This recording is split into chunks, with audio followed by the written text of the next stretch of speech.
Hello. হ্যাঁ আমি তার মা বলছি। হ্যাঁ হ্যাঁ।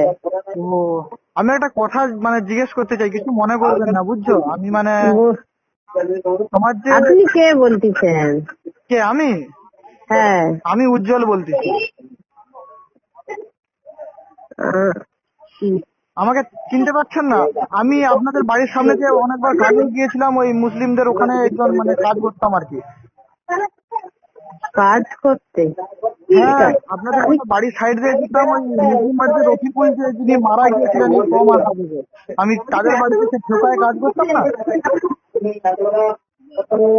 তোমার তোমার আমি তোমাকে সত্যি কথা বলতে কল লাগানোর একটাই কারণ যে আপনাকে ওই যে মেজো মেয়ে আছে না, হ্যাঁ মেজো মেয়ে, এবার সত্যি কথা বলতে ওকে কিছু মারবেন না, কিছু বলবেন না। ও আমাকে 5 বছর ধরে ভালোবাসতো, ঠিক আছে? হ্যাঁ। এবারে ও হঠাৎ এখন কি কারণে আমি বলতে পারবো না, ও আমাকে বলছে আমি তোমাকে ভালোবাসিনি, আমি অন্য ছেলেকে ভালোবাসি, আমি ছেড়ে দিচ্ছি। আমাকে এই কথা বললো। তুমি বলো যে 5 বছর একটা মানুষকে ভালোবাসার পর যদি এরকম কথা বলে আপনার মেয়ে, কতটা কষ্ট লাগে? সবাইকেও বলেছে যেহেতু। হ্যাঁ হ্যাঁ, আর একটু রাখুন তো।